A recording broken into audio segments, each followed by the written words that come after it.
स्वागत है आप सभी का आपके साथ इस बुलेटिन में। मैं हूं पूजा कविया गोमा। 2024 के चुनाव को देखते हुए भारतीय जनता पार्टी ने पूरी तरीके से कमर कस ली है। संगठन को मजबूत करने को लेकर भाजपा राष्ट्रीय महामंत्री सुनील बंसल के नेतृत्व में भाजपा तैयारियों में जुट गई है। भाजपा प्रदेश अध्यक्ष दीपक प्रकाश ने हेमंत सरकार पर प्रहार करते हुए कहा कि झारखंड राज्य की मौजूदा सरकार राज्य को लूटने का काम कर रही है।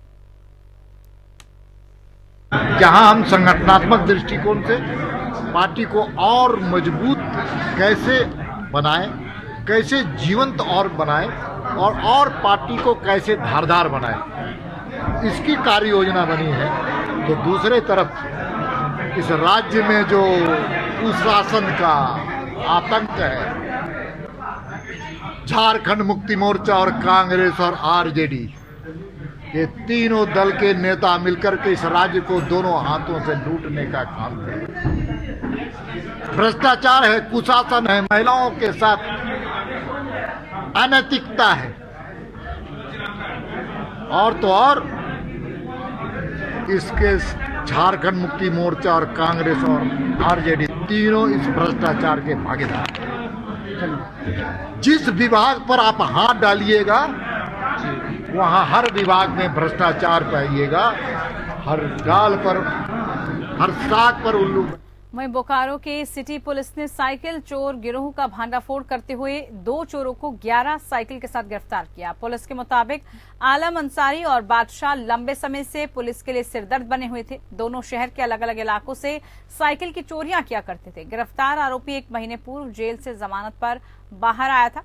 उसने इतने कम समय में शहर से 20 साइकिल चोरी की घटना को अंजाम दिया। पुलिस ने बताया कि आरोपियों से पूछताछ के आधार पर विभिन्न इलाकों से पुलिस ने चोरी की 11 चोरी की साइकिल बरामद की। आरोपी चोरी की साइकिलों को सस्ते दाम में दुकान में बेच दिया करते थे।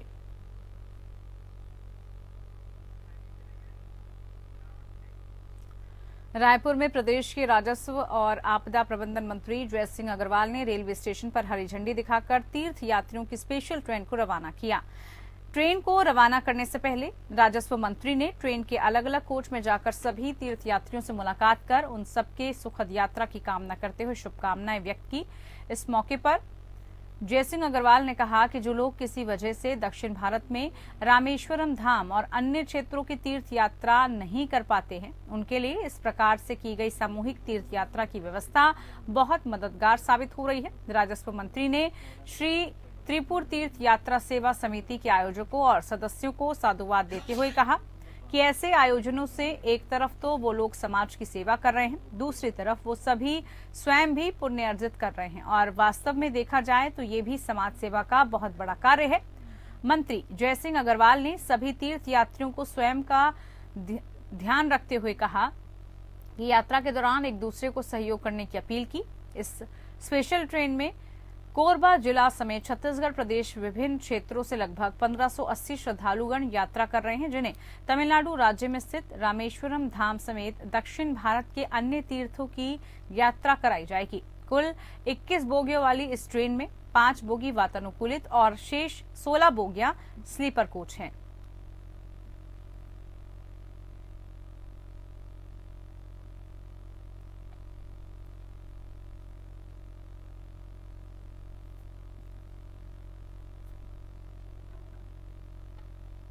तो रायपुर से खबर, जहां पर स्पेशल ट्रेन को रवाना किया गया है, तीर्थयात्रियों की स्पेशल ट्रेन जिसको रवाना किया गया है। ट्रेन में 1580 यात्री यात्रा कर रहे हैं। स्पेशल ट्रेन जिसको खुद वहां पर मंत्री ने आके रवाना किया, लोगों से एक दूसरे का सहयोग करने की वो अपील भी करते हुए नजर आए। इस दौरान तो हरी झंडी दिखाकर स्पेशल ट्रेन को रवाना किया गया। नशे के सौदागरों के खिलाफ रायपुर पुलिस ने बड़ी कार्रवाई की है। पुलिस ने 2 युवतियों समेत 5 आरोपियों को गिरफ्तार किया। आरोपी नए साल के जश्न में महंगी पार्टियों में ड्रग्स बेचने की फिराक में थे। आरोपियों के पास से 6.9 ग्राम एमडी ड्रग्स बरामद किया गया। बताया जा रहा है कि गुप्त सूचना के आधार पर पुलिस ने ड्रग पेडलर प्रखर मारवा और 2 आरोपियों को 4 पहिया वाहन के अंबुजा मॉल के पास धर दबोचा। तलाशी लेने गए युवकों के पास से ड्रग जब्त किए गए। आरोपियों से पूछताछ के आधार पर पुलिस ने 2 अन्य आरोपियों को भी गिरफ्तार कर लिया है और ड्रग्स बरामद किए हैं। बरामद ड्रग्स की कीमत 90,000 रुपए बताई जा रही है। आरोपी ड्रग्स को गोवा से मंगवाकर छत्तीसगढ़ में बेचते थे।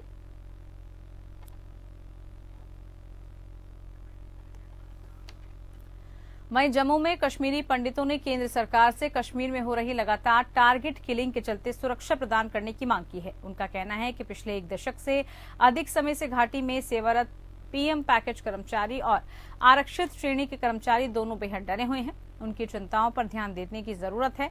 कश्मीरी पंडित सभा ने कहा कि दुर्भाग्य से सरकार उनके मुद्दों की अनदेखी कर रही है। वो पिछले 7 महीनों से जम्मू में धरना दे रहे हैं, लेकिन उनकी कोई सुनवाई नहीं हो पा रही है। सरकार कर्मचारियों के साथ सहानुभूति रखने के बजाय कठोर रवैया अपना रही है। उन्होंने कहा कि जब तक वो खुद को सुरक्षित महसूस नहीं करते, तब तक उनके लिए ट्रांसफर पॉलिसी लाई जाए, जिससे वो सुरक्षित जगहों पर अपनी सेवाएं दे सकें। उन्होंने अपना रुका हुआ वेतन जल्द से जल्द जारी करने की भी मांग उठाई है। राबता सरकारों के साथ है, वो पिछले 2 साल से रहा नहीं। ये हम नहीं जानते कि क्या वजह है कि ऑनरेबल प्राइम मिनिस्टर माननीय नरेंद्र मोदी जी, जो कि देश के यशस्वी प्राइम मिनिस्टर हैं और जिनका ये कहना है कि सबका साथ, सबका विकास और सबका विश्वास की पॉलिसी को इन्होंने अडॉप्ट किया है, तो हम कश्मीरी पंडित जो हैं, क्या उस पॉलिसी के बीच में हम फॉल नहीं करते हैं?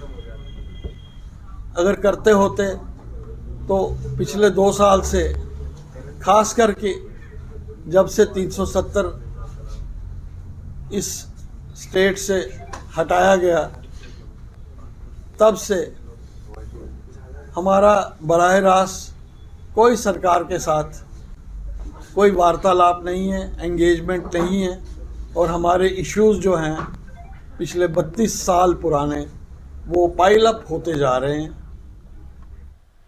वहीं आंगनवाड़ी वर्कर का जम्मू में सरकार विरोधी प्रदर्शन। जम्मू में आंगनवाड़ी वर्कर्स ने धरना प्रदर्शन किया और बिना किसी वजह से तत्काल सेवा निवृत्त करने का विरोध किया है। प्रदर्शनकारियों का कहना है कि सरकार द्वारा एक आदेश जारी कर 1 जनवरी से 60 वर्ष की आयु सीमा पूर्ण करने वाली सभी आंगनवाड़ी वर्कर्स को निकाल दिया गया है, जबकि निकालने के एवज में उन्हें कोई भी सहायता या पैसा नहीं दिया गया, जबकि इस वजह से उनके सामने आर्थिक कठिनाइयां भी आ रही हैं। उनके सामने खाने पीने, दवाइयों की समस्या पैदा हो गई। आंगनवाड़ी वर्कर का आरोप था कि उन्होंने आंगनवाड़ी वर्कर के तौर पर अलग अलग विभागों में और समाज की बहुत सेवा की है। ऐसे में जब वो वृद्धावस्था में हैं तो सरकार उन्हें बेसहारा कैसे छोड़ सकती है। उन्होंने अपने 50,000 और अन्य सुविधाओं जिसमें HR पॉलिसी की मांग की गई है।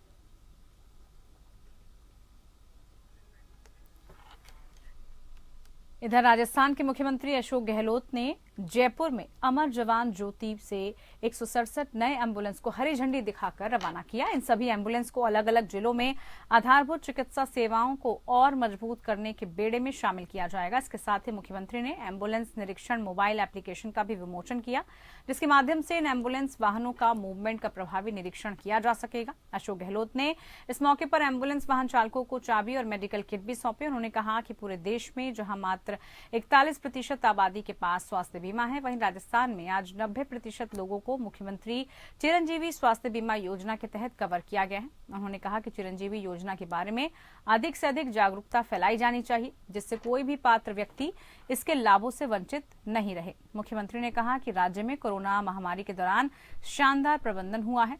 यहाँ के भीलवाड़ा मॉडल की पूरी दुनिया ने सराहना की है। राज्य का स्वास्थ्य ढांचा किसी भी प्रकार की चुनौती से निपटने के लिए पूरी तरह से तैयार है। इस मौके पर स्वास्थ्य मंत्री परसादी लाल मीणा, जलदाय मंत्री महेश जोशी, तकनीकी शिक्षा मंत्री सुभाष गर्ग समेत वरिष्ठ अधिकारी और बड़ी संख्या में आम लोग मौजूद थे। 24 मंजिल का आईपीडी टावर बन रहा है। उसके बाद में हार्ट का भी हो, अन्य जो भी विभाग है वहाँ तमाम काम मिलेगा। तो आप राजस्थान, मैं समझता हूँ राजस्थान के लोगों को गर्व होना चाहिए कि मेडिकल के अंदर हमें कम से कम हमारे परिवारों को परेशानी नहीं हो। बीजेपी की जन आक्रोश यात्रा के समापन के मौके पर सांसद और केंद्रीय मंत्री गजेंद्र सिंह शेखावत बांसवाड़ा के 1 दिवसीय दौरे पर रहे। केंद्रीय मंत्री शेखावत का भाजपा पदाधिकारियों ने तीर कमान हाथों में चांदी के कड़े और तलवार देकर पदाधिकारी और कार्यकर्ताओं ने उनका जोरदार स्वागत किया। जिले में भाजपा की जन आक्रोश यात्रा के समापन पर गढ़ी विधानसभा और घाटोल विधानसभा के गोपीनाथ कस्बे में विशाल आम सभा का आयोजन भी किया गया, जिसमें मुख्य अतिथि केंद्रीय मंत्री गजेंद्र सिंह रहे। उन्होंने जन आक्रोश यात्रा के सफल होने पर भाजपा कार्यकर्ताओं को बधाई दी, साथ ही मोदी सरकार की उपलब्धियां भी बताई। इसके साथ ही कांग्रेस सरकार के कथित कुशासन और भ्रष्टाचार पर तंज कसते हुए गहलोत सरकार पर हमला किया। खबर बाड़मेर से है, जहां के बायतू में जन आक्रोश महासभा का आयोजन किया गया। इस जन आक्रोश महासभा में भाजपा प्रदेश उपाध्यक्ष और रानीवाड़ा विधायक नारायण सिंह देवल ने सरकार को आड़े हाथों लिया। उन्होंने कहा कि इस सरकार में कुशासन, भ्रष्टाचार, जंगल राज है और पेपर भी आउट हो रहे हैं। उन्होंने ये भी कहा कि इस सरकार की उल्टी गिनती शुरू हो गई है। वहीं केंद्रीय मंत्री कैलाश चौधरी ने राजस्थान की कांग्रेस सरकार को भ्रष्टाचार और किसान विरोधी करार दिया। उन्होंने लोगों से इस सरकार को जड़ से उखाड़ फेंकने की हामी भी भरवाई, जिसका लोगों ने हाथ खड़ा करके समर्थन भी किया। जन आक्रोश यात्रा के जिला संयोजक बालाराम ने आम लोगों से साथ देने की अपील की और कंधे से कंधा मिलाकर भाजपा को मजबूत करने की मांग की। कार्यक्रम के दौरान सैकड़ों शिक्षाविद और सेवानिवृत्त कर्मचारी और विभिन्न विभागों से आए हुए लोगों ने भारतीय जनता पार्टी की सदस्यता ग्रहण की।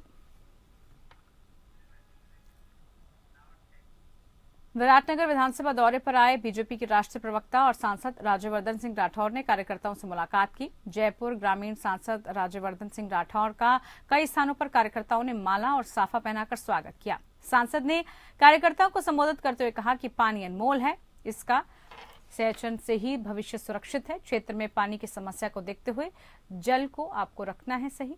साथ ही कहा कि पानी का संरक्षण बेहद आवश्यक है। कांग्रेस सरकार पर निशाना साधते उन्होंने कहा कि राजस्थान में कांग्रेस सरकार पिछले 4 साल में जिम्मेदारी से भागती रही। नेता केवल अपनी कुर्सी बचाने के लिए जोर आजमाइश करने में लगे रहे। राजस्थान में 4 साल तक सरकार ने अपनी जिम्मेदारी पूरी तरह से नहीं निभाई। केवल सरकार कुर्सी और आपसी मतभेदों से घिरी रही। किसान, युवा, महिला, कानून व्यवस्था सभी जगह सरकार नाकाम रही है। प्रदेश में केवल लूट मची है। पेपर लीक मामले पर गहलोत सरकार को घेरते हुए कहा कि पेपर लीक को लेकर भाजपा सीबीआई जांच कराने की मांग कर रही है, लेकिन राज्य सरकार अपनी एजेंसी से जांच करवा रही है। जो जिम्मेदारी सरकार को दी गई है वो नहीं निभा पा रही है। घर घर तक पहुंच रही है। वहीं दूसरी तरफ राज्य सरकार की नाकामी हर रोज हमें अखबार में या टीवी पे सुनने को मिलती है। कल सुनकर, अखबार में पढ़कर बहुत दुख हुआ कि 16वीं बार युवाओं के जो भर्ती का जो पेपर है वो लीक हुआ। आरपीएससी का सीनियर टीचर की भर्ती का पेपर लीक हो गया। अब तो आरपीएससी भी इस नकल माफिया के चंगुल में आ गया है। और अगर इस तरह से नकल माफिया राजस्थान में चल रहा है तो बिना किसी शरण के नहीं चल सकता। और आप समझ सकते हैं, जब केंद्र सरकार की सीबीआई को जांच करने का अधिकार नहीं दिया जा रहा, राज्य सरकार कह रही है हमारी खुद की एजेंसियां जांच करेंगी, तो आप समझ सकते हैं कि शरण किसकी होगी। खाजूवाला दौरे पर आए आपदा प्रबंधन मंत्री गोविंद राम मेघवाल ने कांग्रेस कार्यालय पर जन सुनवाई की और अधिकारियों की समस्याओं के समाधान के निर्देश दिए। इस मौके पर उन्होंने सरकार के 4 साल पूरा होने पर सरकार की उपलब्धियों को भी गिनाया। मंत्री गोविंद राम मेघवाल ने कहा कि अशोक गहलोत के नेतृत्व में सरकार का एक एक क्षण इलाके में विकास में लगा हुआ है। शिक्षा, चिकित्सा, सड़क, बिजली और जल जीवन मिशन के तहत इलाके का विकास करना सरकार की पहली प्राथमिकता है। उन्होंने कहा कि सीएम अशोक गहलोत के नेतृत्व में राज्य सरकार सभी वर्गों के उत्थान के लिए निरंतर काम कर रही है। मंत्री गोविंद राम ने कहा कि नरेगा की तर्ज पर शहरी रोजगार गारंटी से शहरी बेरोजगारों को रोजगार मिल रहा है और इंदिरा रसोई योजना के जरिए गरीबों को भोजन मिल रहा है। आपदा प्रबंधन मंत्री गोविंद राम ने ब्लॉक के अधिकारियों से कहा कि वो ग्रामीणों को उनकी लाभ की योजनाओं और कार्यक्रमों के बारे में जानकारी दें। गांव-गांव में अंग्रेजी स्कूलें दी है। पूरे राजस्थान में 1700 स्कूल देकर के काम किए है। जल मिशन योजना, आज जहां पर खाजूवाला में खड़े हैं, यहाँ 600 करोड़ की जल मिशन योजना दी है। आपके प्रत्येक चक के अंदर, प्रत्येक गांव में पाइपलाइन डाली जा रही है, घर घर कनेक्शन हो रहे हैं। करीब 116 टंकियां बनेगी खाजूवाला। छत्तीसगढ़, पूगल के काफी एरिया में टंकियां बन चुकी है। और जो पीएचडी का प्रोजेक्ट विभाग है वो अभी हमारे खाजूवाला तहसील के चक्कों में पाइपलाइन डाल रहा है। 2-4 जगह टंकियां भी शुरू हो गई है। आने वाले समय में देखोगे कि यहाँ कम से कम 64 टंकी पानी की जो है वहीं राजस्थान के सामाजिक न्याय, अधिकारिता और जिले के प्रभारी मंत्री टीकाराम जूली पाली के दौरे पर रहे।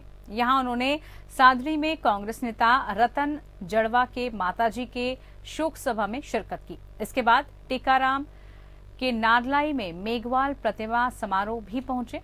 वहां से नाडौल अणसी बाई मंदिर के दर्शन किए और गुडा रूप सिंह और जीवंत कला तक बनी सड़क का शिलान्यास किया। इस दौरान कैबिनेट मंत्री मीडिया से भी मिले। इस मौके पर पूर्व सांसद बद्रीराम जाखड़, मदन सिंह राजपुरोहित, खेत सिंह मेड़तिया, प्रदेश महासचिव महिला कांग्रेस रेखा परिहार, ये सभी लोग वहां मौजूद थे। देखिए, मैं पहली बार नहीं, इससे पहले भी इस क्षेत्र के अंदर आया हूँ और प्रभारी मंत्री बनने के बाद में हर महीने 2 या 3 दिन के लिए मैं पाली में रेगुलर आ रहा हूँ। अभी पीछे केतला जी का यहाँ बड़ा मेला था पास में ही, उस समय भी मैं यहाँ होके गया था। और मैं ये कहना चाहूंगा कि सड़कों के लिए जो सरकार ने विशेष रूप से काम किए हैं, हर विधानसभा क्षेत्र में 10 करोड़ की मिसिंग लिंक के रिन्यूअल अलग से दिए हैं, हर नगर पालिका के अंदर 5 करोड़ की सड़कें दी हैं, नगर परिषद के अंदर 10 करोड़ की सड़कें दी हैं, काफी हाईवेज यहाँ पूरे आसपास आप देखेंगे तो पाली में सड़कों में तकरीबन 600 करोड़ रुपए के काम सिर्फ पाली जिले के अंदर हुए हैं। तो सड़कों पे विशेष रूप से माननीय मुख्यमंत्री जी ने ध्यान रखा है। खबर चूरू के रतनगढ़ से है, जहां नाबालिग से गैंगरेप की घटना से लोगों में आक्रोश है। यहां स्कूल से अपने घर जा रही छात्रा का अपहरण कर उसके साथ गैंगरेप करने की घटना के विरोध में कस्बे के बाजार बंद रहे। लोगों ने मौन जुलूस निकालकर अपना विरोध दर्ज करवाया। गांधी चौक से शुरू हुआ जुलूस मुख्य मार्गों से होता हुआ पुलिस चौकी पहुंचा, जहां पर लोगों ने एडिशनल एसपी को ज्ञापन दिया, जिसमें दोषियों को कड़ी सजा देने की मांग की गई। वहीं एडिशनल एसपी जगदीश चंद्र बोहरा ने घटनास्थल का जायजा लिया। घटना को लेकर पीड़िता के चाचा ने मुकदमा भी दर्ज करवाया। 3 आरोपियों को घटनास्थल पर ही उसके चाचा ने पकड़ लिया। इसी दौरान छात्रा को ढूंढते हुए अन्य लोग भी वहां पहुंच गए और पुलिस को सूचित किया गया। सूचना पर पुलिस मौके पर पहुंची, जिस पर लोगों ने तीनों लड़कों को उनके हवाले कर दिया। वहीं 2 को मौके से फरार पाया गया। नाबालिग को होश नहीं आने पर डॉक्टरों ने उसे बीकानेर रेफर किया। एडिशनल एसपी ने बताया कि घटना में लिप्त सभी युवकों को राउंड अप कर लिया गया है। तो वहीं अंकिता हत्याकांड मामले में लंबे समय से अंकिता भंडारी के परिजन और अन्य सामाजिक संगठन समेत विपक्ष के नेता पूरे मामले में सीबीआई की जांच की मांग कर रहे थे, लेकिन कोर्ट ने सीबीआई जांच की मांग को सिरे से खारिज कर दिया और एसआईटी की जांच पर ही भरोसा जताया, जिसको लेकर मुख्यमंत्री पुष्कर सिंह धामी ने कहा कि हमारे सामने सबसे बड़ी चुनौती ये है कि जो भी इस पूरे मामले में अपराधी हैं उन्हें सख्त से सख्त सजा मिलनी चाहिए। साथ ही दोबारा से इस प्रकार का कृत्य न हो, इसके लिए पुलिस की ओर से मजबूती दिखाई जाए और जिससे कि अपराधियों को सख्त से सख्त सजा मिल पाए। ये माननीय न्यायालय ने जो भी निर्णय दिया है हम उसका स्वागत करते हैं, लेकिन उससे बड़ी बात यह है, हमारे लिए बहुत बड़ी जो सामने चुनौती है कि जो भी इस केस में अपराधी हैं उनको सख्त से सख्त सजा मिले। उनके जो एक कृत्य हैं वो कृत्य निकट भविष्य में किसी को भी इस दिशा में पुनरावृत्ति करने के बारे में तो करना तो बहुत दूर की बात, सोचना भी उनके लिए बहुत भारी पड़े। उसके लिए मजबूत चार्जशीट पुलिस विभाग ने लगाई है और उसकी लगातार हम लोग ठोस तरीके से, हमारा पुलिस विभाग है, हमारे अन्य लोग हैं, मॉनिटरिंग करेंगे जिससे कि अपराधियों को सख्त सजा मिलेगी। तो वहीं प्रदेश के पूर्व मुख्यमंत्री हरीश रावत अपने तमाम समर्थकों के साथ राजधानी देहरादून के गांधी पार्क गेट नंबर 1 पर 1 दिवसीय धरने पर बैठ गए हैं। 2 दिन पहले सोशल मीडिया प्लेटफॉर्म पर पूर्व मुख्यमंत्री हरीश रावत ने अपने सोशल मीडिया अकाउंट पर पोस्ट कर इसकी जानकारी भी साझा की थी। पोस्ट के माध्यम से अन्य राजनीतिक दलों को भी इस 1 दिवसीय धरना प्रदर्शन में शामिल होने की अपील की गई थी। हालांकि अन्य दलों की मौजूदगी धरने में देखने को नहीं मिली। इस मौके पर हरीश रावत ने महिला सुरक्षा का मुद्दा उठाते हुए कहा कि महिला सुरक्षा मामले में राज्य की स्थिति ठीक नहीं है। हरदा ने कहा कि अंकिता भंडारी हत्याकांड में साक्ष्यों को छिपाने की कोशिश की गई है, जो जग जाहिर है। अरे कोर्ट में चल रहा वो अलग चीज है। हम तो कह रहे नाम उजागर करो, सरकार की जिम्मेदारी नहीं है क्या? सरकार की एजेंसी नहीं, सरकार का कोई जिम्मेदारी नहीं कि एक हमारी बिटिया, हमारी बहन की नृशंस हत्या की गई, उसको मार करके फेंक दिया गया। अरे उसको वीआईपी का नाम, ये तो है कि वीआईपी के लिए उस लड़की को दबा डाला जा रहा था। वो कारण ढूंढना चाह रही कांग्रेस, तो वो कारण है वीआईपी, जिसकी वजह से बच्ची की नृशंस हत्या की गई है। कलंकित हो रहा पूरा उत्तराखंड, जहाँ मातृशक्ति का सम्मान होता है, जहाँ मातृशक्ति का सम्मान पूरे देश में, उत्तराखंड में कहते हैं महिलाएं स्वाभिमानी है, उन्होंने राज्य बनाया है, राज्य आंदोलन में बलिदान कुर्बानी दी है, चाहे हंसा धनिया बेलवती जी हों। तो इसका इतिहास है, उस इतिहास को आप झुटाना चाह रहे हैं। आज प्रदेश में, देश में हमारी थू थू हो रही सब जगह कि वह लड़की की हत्या क्यों करी, कारण बताने को मुख्यमंत्री तैयार नहीं है। मुख्यमंत्री है कहाँ, वो तो केवल सेंटर का एजेंट के रूप में काम कर रहा है, कोई काम नहीं है। रोज भूख के दे रहे, रोज भूख के ले रहे, हेलीकॉप्टर चला रहे, घुमा रहे। मैं कहता हूँ हमारे 32 पर्वतारोही मारे गए। वीर बाल दिवस के मौके पर देहरादून राजभवन में कार्यक्रम का आयोजन हुआ। कार्यक्रम में मुख्य अतिथि के तौर पर मौजूद राज्यपाल गुरमीत सिंह ने बच्चों के प्रस्तुतिकरण को देखा। इस मौके पर राज्यपाल ने कहा, छोटी सी उम्र में वीर साहबजादों ने राष्ट्रभक्ति और धर्म भक्ति को सर्वोच्च प्राथमिकता दी, जिनका अनुसरण आज भी भारतीय सेना कर रही है और वीर साहबजादों के बलिदान से हमें प्रेरणा लेने की जरूरत है। एक हिस्टोरिक डे है, आज नया इतिहास बना है।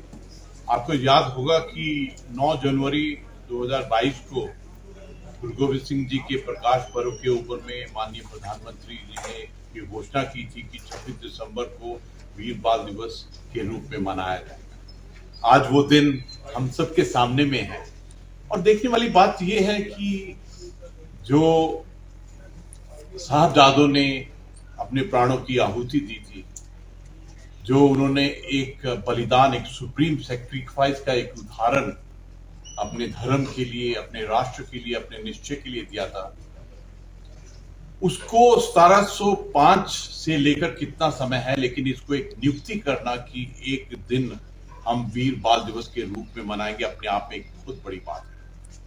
मैंने 9 जनवरी के बाद में जितने भी सिखों को मिला हूं, गुरु नानक नाम लेवा को मिला हूं, जितने भी भारतीय को मिला हूं, जितने भी सैनिकों और संतों को मिला हूं, उन सब ने एक ही बात कही है कि आप हमारा आभार, प्रशंसा और धन्यवाद प्रधानमंत्री जी को दीजिए कि उन्होंने ये एक ऐतिहासिक घोषणा की।